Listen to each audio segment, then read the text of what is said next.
Hello అండి, నమస్తే. ఇప్పుడు మాట్లాడే టాపిక్ వచ్చేసి ఫైనాన్షియల్ ఇయర్ 2025కి జీడిపి గ్రోత్ ప్రొజెక్షన్స్ బేస్ చేసుకుంటే దగ్గరను గ్లోబల్ లెండింగ్ ఏజెన్సీస్ 6.2% గాను, RBI central government of India 6.5%గా చూపిస్తుంది. సో ఇది సైక్లికల్గా జరుగుతున్నటువంటి డౌన్ఫాలా. అంతకుముందు 8.2% ఉంచింది, ఆల్మోస్ట్ 2% తగ్గి కిందికి వచ్చి 6.2 ఆర్ 6.5% దగ్గర ఎకనమిక్ గ్రోత్ రేట్ ర్యాలీ అయ్యేదానికి ఆస్కారం ఉందని చెప్తున్న ప్రొజెక్షన్స్ ఏవైతే ఉన్నాయో అది సైక్లికల్గా వస్తున్నటువంటి లో గ్రోత్ రేట్ అనుకోవాలా, లేకపోతే structural disadvantages or economic structural reforms చేపట్టకపోవడం వల్ల జరుగుతున్నటువంటి ఈ slow growth rate or low growth rate అంటే ఇది ఖచ్చితంగా ఇది సైక్లికల్గా వస్తుంది కాదు. ఖచ్చితంగా స్ట్రక్చరల్గా కొన్ని ల్యాక్యునాస్ని ఎన్డీఏ ప్రభుత్వం గత 10 సంవత్సరాలుగా క్రియేట్ చేయడం వల్ల వచ్చిందని చెప్పేదానికైతే ఎలాంటి బేసిజాలు లేవు ఇక్కడ. అందులో రెండు ప్రధానంగా, ఒకటి జిఎస్టీ, తర్వాత డిమానిటైజేషన్. ఈ రెండు చాలా ఒక డెట్రిమెంటల్ ఎఫెక్ట్ ఇండియన్ ఎకానమీ మీద. మరీ ముఖ్యంగా అనార్గనైజ్డ్గా సెక్టర్లో మన ఎకానమీలో అనార్గనైజ్డ్ పార్ట్ ఆఫ్ ఇండస్ట్రీస్ ఏవైతే వాటి మీద చాలా పెనుభారాన్ని మోపే ప్రయత్నం అయితే చేశాయి. ఇందులో ప్రధానంగా మనం చూసుకున్నట్లయితే manufacturing, Indian economic growth rate చాలా స్లగ్గీస్గా ఉండేదానికి ప్రధాన రీజన్. ఇంకోటి, ఇప్పుడు ట్రంప్ ప్రెసిడెంట్గా ఎలక్ట్ అయిన తర్వాత చైనా మీద, మెక్సికో మీద, యూరోపియన్ యూనియన్ కంట్రీస్ మీద టారిఫ్ విధించుకుంటూ ముందుకెళ్తున్న క్రమంలో దాన్ని అడ్వాంటేజ్గా మార్చుకునే దాంట్లో ఫెయిల్ అవుతున్న ఇండియన్ ఎకానమీ ఎక్కడెక్కడ ల్యాక్యునాస్ ఉన్నాయి, ఎక్కడ షార్ట్ కమింగ్స్ ఉన్నాయని చూసుకున్నట్లయితే ప్రధానంగా మ్యానుఫ్యాక్చరింగ్ సెక్టార్స్ లో గ్రోత్ రేట్ ఉంది. అండ్ ఏదైతే ఎంట్రీ లెవెల్లో కార్ సేల్స్ ఏవైతే ఉన్నాయో మ్యానుఫ్యాక్చరింగ్ అయిన వెంటనే అవి చాలా డ్రాస్టిక్గా పడుకుంటూ వస్తున్నాయి. హౌస్ హోల్డ్ ఇన్ఫ్లేషన్ చాలా అమాంతంగా పెరుగుకుంటూ వెళ్తుంది. జిఎస్టీ కలెక్షన్స్ తగ్గుకుంటూ పోతున్నాయి. At the same time essential commodities ఏవైతే ఉన్నాయో వాటి యొక్క రేట్ అమాంతంగా పెరుగుకుంటూ వెళ్తుంది. రీటైల్ లోన్ గ్రోత్ రేట్ ఏదైతే ఉందో అది అమాంతంగా పెరుగుకుంటా రీటైల్ లోన్స్ యొక్క గ్రోత్ రేట్ ఆల్మోస్ట్ 50% కంటే పడిపోయింది. తర్వాత పర్సనల్ లోన్ తీసుకునే మెంబర్స్ ఎవరైతే ఉన్నారో వాళ్ళ సంఖ్య కూడా చాలా డ్రాస్టిక్గా పడుకుంటా పోతుంది. జిఎస్టీ కలెక్షన్ అయితే నెల తగ్గుకుంటూ వస్తుంది. ఈ క్రమంలో ఇవన్నీ డొమెస్టిక్గా జరుగుతున్నటువంటి అనర్థాలు. వీటితో పాటు 2024 అక్టోబర్లో ఇండియా నుంచి దగ్గరగా అక్టోబర్కి వచ్చేసరికి $11.8 బిలియన్ $8 బిలియన్ ఇండియా నుంచి ఫారిన్ డైరెక్ట్ ఇన్వెస్ట్మెంట్స్ ఏవైతే ఉన్నాయో ఇండియా నుంచి తీసుకొని వేరే కంట్రీస్కి వెళ్ళిపోయే ప్రయత్నం జరిగినాయి. అదే నవంబర్కి వచ్చేసరికి 2024 నవంబర్కి వచ్చేసరికి దగ్గరగా $2.5 బిలియన్ ఇండియా నుంచి ఫారిన్ డైరెక్ట్ ఇన్వెస్ట్మెంట్స్ వెనక్కి తీసుకెళ్లే ప్రయత్నం జరుగుతుంది. ఓ పక్క డొమెస్టిక్గా ఇన్ఫ్లేషన్ పెరుగుతూ ఉంది, జిఎస్టీ కలెక్షన్స్ తగ్గుతూ ఉన్నాయి, consumer goods fast consumer goods ఏవైతే ఉన్నాయో వాటి సేల్స్ తగ్గుకుంటూ వస్తున్నాయి, మ్యానుఫ్యాక్చరింగ్ సెక్టర్ పడిపోతూ ఉంది. వీటితో పాటు డొమెస్టిక్గా ఉన్నటువంటి ఫారిన్ డైరెక్ట్ ఇన్వెస్ట్మెంట్ ఏదైతే ఇండియాలో ఉందో దాని మొత్తం మెజారిటీ గత 2-3 నెలలుగా వెనకెళ్తున్న ఉదంతం ఇవన్నీ చూస్తూ ఉంటే ఇండియన్ ఎకానమిక్ గ్రోత్ రేట్కి స్లో గ్రోత్ ఉండేదానికి కారణము ఇది సైక్లికల్గా వచ్చింది కాదు. స్ట్రక్చరల్గా ఉన్నటువంటి ట్యాక్స్ సెటప్ ఏదైతే ఉందో అది ఖచ్చితంగా గ్లోబల్ ఇన్వెస్టర్స్ యొక్క కాన్ఫిడెన్స్ని ఫుల్ఫిల్ చేసేలా లేదు అనే దానికి ఎగ్జాంపుల్ ఇండియా నుంచి ఫారిన్ డైరెక్ట్ ఇన్వెస్ట్మెంట్ విదేశాలకు వెళ్ళిపోవడం ఒకటి.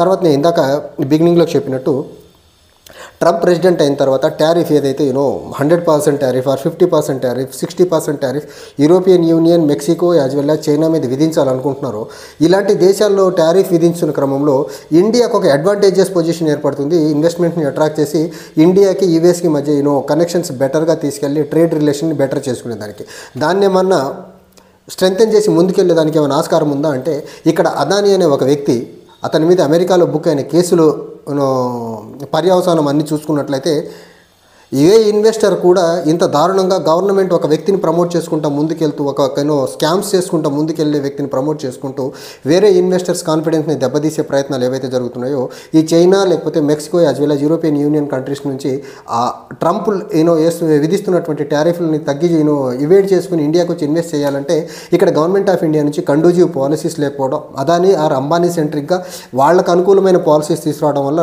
ఫారిన్ ఇన్వెస్టర్స్ ఎవరు ఇండియాకి వచ్చే ప్రయత్నం చేయకపోగా అదానీ మీద యూఎస్ఏలో కేసులు బుక్ అయిన తర్వాత అక్టోబర్ నవంబర్ ఆ టైంలోనే దగ్గర ఇండియా నుంచి close to $14 billion of foreign direct investment India నుంచి విదేశాలకు వెళ్ళిపోయే ప్రయత్నం జరుగుతూ ఉంది. ఇది డొమెస్టిక్గా జరుగుతున్నటువంటి ఏదైతే ట్యాక్స్ రిలేటెడ్ స్ట్రక్చర్స్ ఏవైతే ఉన్నాయో అది జిఎస్టీని లిబరలైజ్ చేసే దాంట్లో ఈ గవర్నమెంట్ గత 7-8 సంవత్సరాలుగా ఫెయిల్ అవ్వకుండా వస్తుంది. దాని ఇంపాక్ట్ మెల్లమెల్లగా ఈరోజు ఈ స్టేజ్కి అంటే ఆల్మోస్ట్ 6.2% ఆ 6.5% గ్రోత్ రేట్ కి దిగజారేదానికి ప్రధానమైన కారణం ఈ జీఎస్టీ రిలేటెడ్ వచ్చినటువంటి షార్ట్ కమింగ్స్ ఏవైతే ఉన్నాయో వాటిని అడ్రస్ చేసే దాంట్లో గవర్నమెంట్ ఆఫ్ ఇండియా మిజరబుల్గా ఫెయిల్ అయిపోయింది. జీఎస్టీ ట్యాక్స్ కలెక్షన్స్ పడిపోతున్న క్రమంలో, జీఎస్టీ పరంగా వస్తున్నటువంటి ప్రాబ్లమ్స్ని ఇండస్ట్రీస్ ఫేస్ చేస్తున్న క్రమంలో వాటిని అడ్రస్ చేసేదానికి ఈ రోజుకి క్యాబినెట్ కమిటీనేలా, ఒక ఎక్స్పర్ట్స్ కమిటీనేలా జీఎస్టీని లాంచ్ చేసేశారు. వీళ్ళకి అనుకూలంగా వీళ్ళకి నచ్చినట్లు ప్రతి వస్తువు మీద జీఎస్టీని ఇంపోజ్ చేసుకుంటూ వెళ్తున్నారు. కానీ వేటి మీద జీఎస్టీ ఇంపోజ్ చేయాలి, వేటి మీద జీఎస్టీలు తగ్గించాలి, జీఎస్టీకి ఏమైనా ఎగ్జాంపుల్ ఏవైనా గూడ్స్కి ఎగ్జంప్షన్స్ ఇవ్వాల్సి వస్తే ఎలా ఇవ్వాలనే దాని మీద ఒక ఎక్స్పర్ట్స్ కమిటీ వేసి కమిటీ రికమెండేషన్ ద్వారా ఏం పనులు చేయకుండా వీళ్ళకి నచ్చిన ప్రతి వస్తువు మీద జీఎస్టీలు వేసుకుంటూ వెళ్ళిపోతున్నారు తప్ప వేటి మీదన్నా మనం ఎగ్జంప్షన్స్ ఇవ్వాలా అనేది ఈ రోజుకి జీఎస్టీ లాంచ్ చేసిన తర్వాత 2017 నుంచి ఈ రోజు వరకు జీఎస్టీ మీద ఒక ఎక్స్పర్ట్ కమిటీ వేయలేదంటే వీళ్ళు ఎంత మొండితనంగా ఎంత మూర్ఖత్వంగా ఎకానమీని ముందుకు తీసుకెళ్లే ప్రయత్నం చేస్తున్నారో చూడండి. It the same the case అయితే ఎఫ్డిఐస్ గత 4-5 నెలల కాలంలో 3-4 నెలల కాలంలో ఇంత పెద్ద మొత్తంలో ఎఫ్డిఐస్ బయటకు వెళ్ళిపోతుంది. ఎఫ్డిఐస్ ఎందుకు దేశం నుంచి బయటకు వెళ్తున్నాయని ఒక ఎక్స్పర్ట్ కమిటీని వేసి అసలు స్టడీ చేసి ఎఫ్డిఐస్ని దేశం నుంచి బయటకు వెళ్లకుండా కాపాడే ప్రయత్నం ఏమైనా చేస్తున్నారంటే అది చేయట్లా.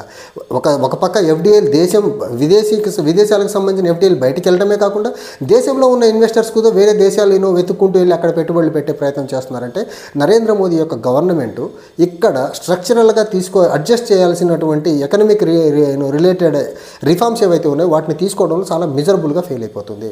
ఓ పక్క డొమెస్టిక్గా ఎన్ని ప్రాబ్లమ్స్ ఉన్నాయి, ఇంటర్నేషనల్లీ వచ్చినటువంటి అడ్వాంటేజెస్ పొజిషన్, ట్రంప్ ప్రెసిడెంట్ అయిన తర్వాత వేరే దేశాల మీద విధిస్తున్నటువంటి టారిఫ్స్ ఏవైతే ఉన్నాయో వాటిని అడ్వాంటేజ్గా మార్చుకోవడంలో ఫెయిల్ అవుతుంది.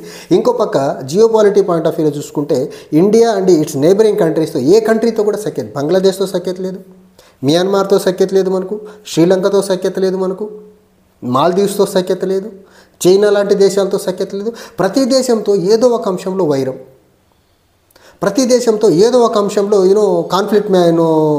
కాన్ఫ్లిక్ట్ని ప్రమోట్ చేసుకుంటూ ముందుకెళ్తున్న క్రమంలో అసలు ఇండియన్ ఎకానమీ ఈ టైట్ రోప్ నుంచి పక్కకు వచ్చేదానికి ఆస్కారం ఉందా అంటే కనుచూపు మేరలో కనపడట్ల. పోనీ ఇండియన్ ఎకానమీ అంటే స్లగిష్ గ్రోత్ రేట్లోకి స్లో గ్రోత్ రేట్ పాత్లోకి వెళ్ళిపోతున్న క్రమంలో దీన్ని అడ్రస్ చేసేదానికి ఎక్స్పర్ట్స్ కమిటీనో గ్రూప్ ఆఫ్ మినిస్టర్సో లేకపోతే ఎంపవర్డ్ గ్రూప్ ఆఫ్ మినిస్టర్స్నో లేకపోతే క్యాబినెట్ సబ్ కమిటీని ఏమైనా వేసి దీన్ని స్టడీ చేయండి అని ప్రధానమంత్రి ఏమైనా పూనుకున్నాడంటే గత 5-6 నెలలుగా మరీ ముఖ్యంగా అక్టోబర్ నుంచి ఈ economic related growth rate related data చాలా దారుణంగా పడిపోతుంటూ ప్రొజెక్షన్స్ బయటకు వస్తున్న క్రమంలో ఈ రోజుకి ఒక కమిటీ ఇలా ఏదో ఇప్పుడు కొద్ది రోజుల్లో బడ్జెట్ ప్రవేశపెట్టబోతున్నారు. ఆ బడ్జెట్లో గ్రోత్ రేట్ పడిపోతూ ఉంది, స్లగిష్ గ్రోత్ రేట్లోకి ఇండియన్ ఎకనామిక్ గ్రోత్ రేట్ వెళ్ళిపోతూ ఉంది.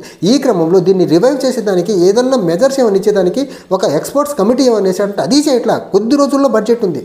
సో ఈ రకంగా నరేంద్ర మోదీ అండ్ బీజేపీ ప్రభుత్వం ఏదైతే సెంటర్లో ఉందో ఎకానమీని రివైవల్ మోడ్లో పెట్టేదానికి ఒక రకమైన ఒక సైంటిఫిక్ మేనర్లో ఒక పద్ధతి ప్రకారం ముందుకెళ్లే ప్రక్రియ అయితే ఇప్పటికైతే మొదలు పెట్టలేదు.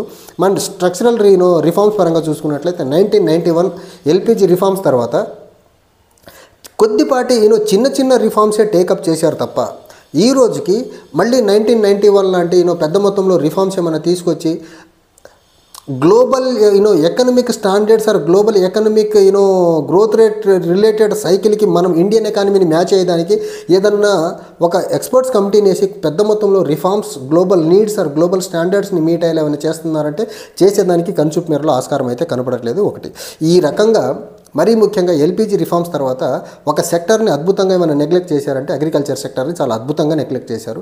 ఎల్పిజి రిఫార్మ్స్ 1991లో అగ్రికల్చర్కి ప్రయారిటీ లేదు. తర్వాత సక్సెసివ్ గవర్నమెంట్స్ కూడా అగ్రికల్చర్ రిలేటెడ్ రిఫార్మ్స్ని పెద్ద మొత్తంలో ముందుకు తీసుకురావాలి. అండ్ ఇండియాలో దగ్గరగా more than 65% of the population still rural ఏరియాస్లో ఉంటుంది. వాళ్ళ మెయిన్ ఆక్యుపేషన్ వచ్చేసి అగ్రికల్చర్గా ఉంది. సో అంత పెద్ద మొత్తంలో జనాభా ఆధారపడి ఉన్నటువంటి అగ్రికల్చర్ని రివైవ్ చేయకుండా అగ్రికల్చర్ని స్ట్రెంగ్తెన్ చేసే మెజర్స్ తీసుకోకుండా ఇండియన్ ఎకానమీ ఒక స్టడీ మేనర్లో సస్టైనబుల్ గ్రోత్ని తీసుకుని ముందుకెళ్ళడం చాలా కష్టసాధ్యమైన పని. చూడాలి నరేంద్ర మోదీ ప్రభుత్వం ఈ 6.2 6 మధ్యలో గ్రోత్ రేట్ ఉంటుంది 2025 కానీ ప్రొజెక్షన్స్ వస్తున్న క్రమంలో ఇక్కడ నుంచి దీన్ని 5 or 4 అని వెనక్కి తీసుకెళ్తుందా? కనీసం ఇక్కడి నుంచన్నా మేలుకొని ఒక ఎక్స్పర్ట్స్ కమిటీని అపాయింట్ చేసి ఆ ఎక్స్పర్ట్స్ కమిటీ ఇచ్చినటువంటి రికమెండేషన్ ద్వారా ముందుకెళ్తారా, లేకపోతే అదే కౌ పాలిటిక్స్ చేసుకుంటా ఇండియన్ ఎకానమీని రివర్స్ డైరెక్షన్లో తీసుకెళ్తారనేది చూడాలి. Thank you.